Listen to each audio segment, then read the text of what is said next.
Musisi Ahmad Dhani hadir dalam deklarasi dukungan Gerakan Muda atau Gema Indonesia untuk Prabowo Subianto Hatta Rajasa. Apa alasan Ahmad Dhani akhirnya bergabung dengan Gema Indonesia? Saat ini sudah bergabung bersama kita Mas Ahmad Dhani yang akan berbincang sore hari ini. Mas Ahmad Dhani, apa kabar? Selamat sore. Selamat sore, baik-baik saja. Mas Dhani, ini nampaknya di belakang Anda banyak sekali nih pendukungnya juga. Ini yang Anda ajak juga untuk datang pada siang hari ini atau bagaimana ini? Hari ini sebenarnya baru pertama kali bertemu ya dengan Gema Indonesia ini ya, gabungan antara seniman ya, artis dan pengusaha Indonesia. Ya saya kan sebenarnya kan nggak termasuk jarang yang bergaul dengan pengusaha dan lain-lain. Yang pengusaha yang saya kenal baru Raja Okto ya. Tadi Raja Okto juga ada. Akhirnya saya baru kenal dengan pengusaha-pengusaha yang lain yang bergabung di sini. Ya senang juga sih punya teman-teman baru ya. Dan visinya sama-sama mendukung pasangan Prabowo Hatta. Iya, ini tadi Anda datang bersama musisi lain begitu. Ini memang janjian hari ini untuk datang bersama atau bagaimana, Mas Dhani? Sebenarnya saya sama Anang emang dari kemarin udah berencana ya. Terus beberapa putra dari Pak Hatta Rajasa, Reza kan juga punya banyak teman artis ya. Terus Aryo Joyokusumo juga punya komunitas temen yang juga artis-artis juga. Jadi ya bukan saya pelopornya, tapi masing-masing keluarga memang sudah dekat dengan artis sehingga ya hari ini bisa berkumpul semua gitu. Baik, Mas Dhani, ini yang pertama kali menginspirasi atau siapa sih yang memiliki ide untuk membuat Gema ini, Gerakan Muda Indonesia ini? Ya tentunya Mas Aryo Hasin Joyokusumo yang sebagai pembina yang pertama kali kemarin kita bertemu di rumah saya bersama Mas Anang juga bersama putra Pak Hatta Rajasa, Reza Rajasa, kita berkonsolidasi lah untuk hari ini gitu loh.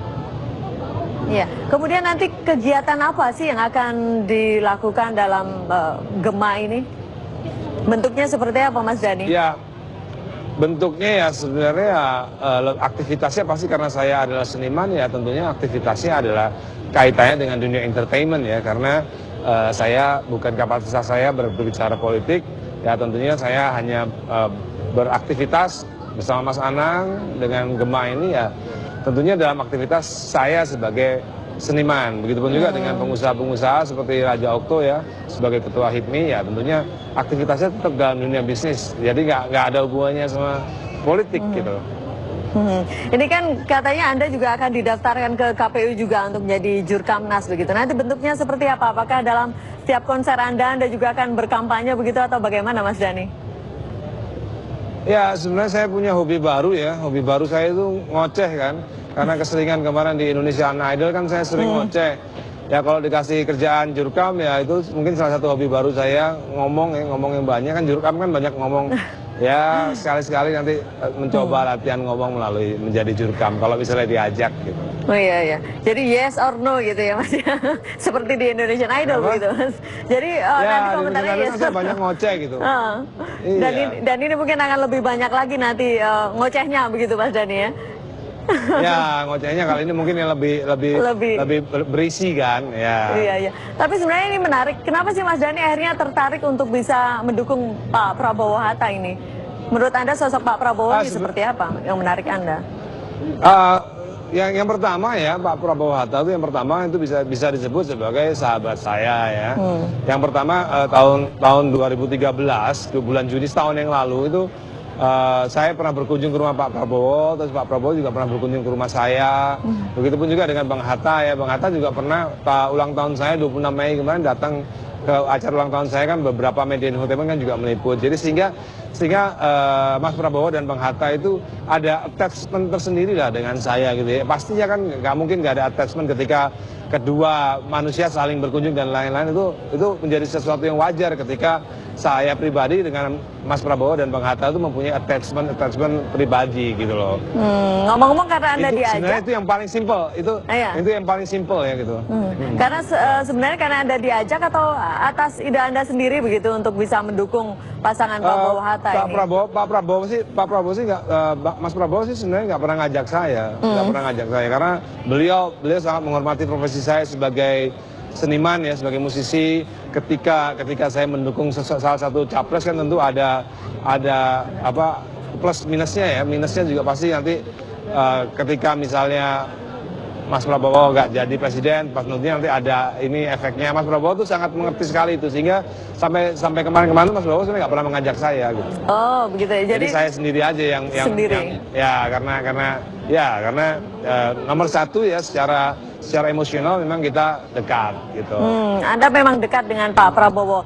Kalau begitu Anda tahu ya sebenarnya itu alasan melankolis ya. Tapi kalau alasan politis ya menurut saya itu dari dulu seperti orang lain tahu, saya dari dulu memang pendukung pemimpin militer ya. Dari tahun 99 saya selalu pendapat saya selalu tetap Indonesia harus dipimpin oleh seorang militer ya.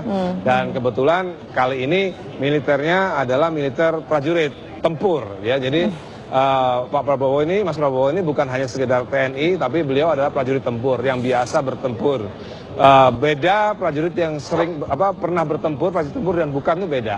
Kalau prajurit tempur itu tidak ada yang namanya keraguan-raguan.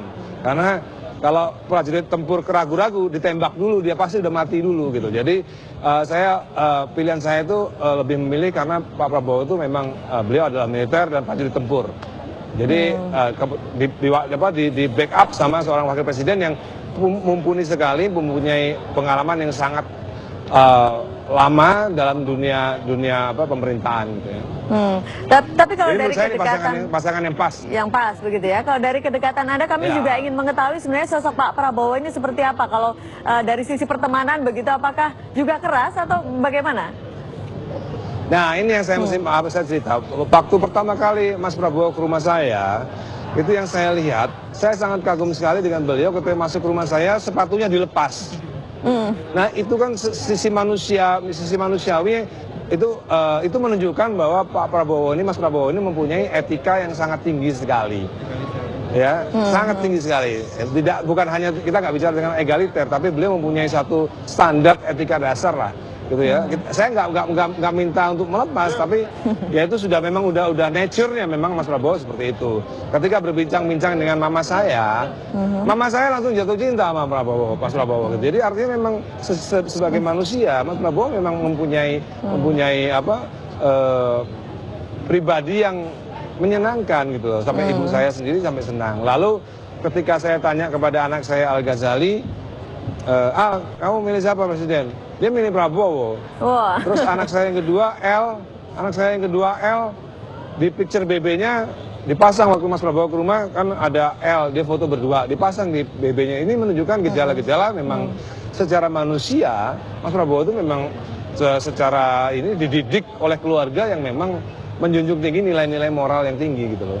Iya, jadi tidak hanya Anda, keluarga Anda juga anak-anak juga mendukung ya? Saya nggak ngomong masalah visi misi politik dan lain-lain ya, tapi yang paling dasar aja dulu bahwa Mas Prabowo memang mempunyai pribadi yang mengagumkan gitu loh. Iya. Sebenarnya nanti Mas Dhani, target Anda ini bagaimana untuk merangkul siapa? Misalnya penggemar Anda mungkin untuk bisa mendukung Prabowo semua, atau siapa nih target Anda ke depannya? Kalau target saya sih, target saya sebenarnya saya ingin merangkul mereka-mereka yang selama ini tidak pernah memilih, ya mereka yang selama ini golput, ya, atau mungkin ya anak muda-muda ya, karena sebenarnya Indonesia sampai saat ini tidak maju-maju ya karena golputnya itu nggak ikut berperan gitu. Maka saya tuh pengen golput ini sekarang harus ikut berperan, harus ikut masuk dalam kancah pesta demokrasi ini karena sama-sama kita harus ikut menentukan kemana arah Indonesia ini gitu. Jangan sampai kita milih presiden itu seenaknya gitu loh. Harus benar-benar dengan observasi yang baik sehingga kita bisa memilih presiden yang nggak asal-asalan gitu. Ya. Kalau harapan Anda sebagai musisi, Mas Dhani, terutama Anda tergabung di Gema ini apa sebenarnya? Ya. Sebenarnya saya di sini juga tidak hanya sebagai musisi ya, saya sebagai manusia Indonesia, kebetulan saya musisi. Jadi saya di sini melihat satu-satunya calon presiden yang menurut saya mungkin berani untuk menegakkan Pancasila dalam negara Indonesia. Ya, saya di sini banyak menyayangkan kemarin-kemarin ya masih banyak Pancasila itu masih banyak belum ditegakkan ya, misalnya tentang kebebasan beragama, beraliran dan lain-lain itu kayaknya presiden itu nggak ikut-ikut gitu. Saya butuh presiden yang nantinya ketika menjadi presiden dia duduk di podium dan dia akan bilang siapa saja yang berani mengganggu agama lain, aliran lain, mengganggu aktivitas aliran lain dan agama lain, itu akan berhadapan dengan presiden Indonesia, yaitu saya. Saya membutuhkan presiden yang berani berbicara seperti itu. Saya membutuhkan presiden yang berani melindungi kaum minoritas gitu. Dan saya lihat ini cuma Prabowo yang berani. Yang lain saya rasa nggak yakin akan berbicara seperti itu gitu. Kira-kira nanti mau bikin lagu juga mungkin Mas Dhani untuk Pak Prabowo begitu? Sebenarnya sudah sih sebenarnya. Sudah ya. Tinggal di launching aja. Baik, terima kasih. Oh, atau mungkin bisa dinyanyikan sedikit Mas Dhani, lagunya seperti apa yang sudah dibikin itu? Belum nanti, belum nanti aja kalau udah jadi. Ya.